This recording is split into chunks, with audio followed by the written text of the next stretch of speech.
సృష్టికి మూలం మమ్మతనం సృష్టించలేనిది అమ్మ గుణం. అమ్మ పాడే జోల పాట అమృతాని కన్న తీయనంట. అమ్మ పాడే లాలి పాట తేనెలూరి పారే ఏరునంట.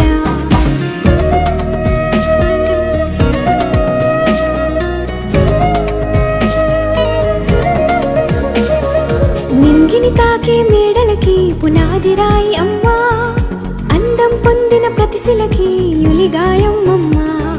నింగిని తాకే మేడలకి పునాది రాయి అమ్మా,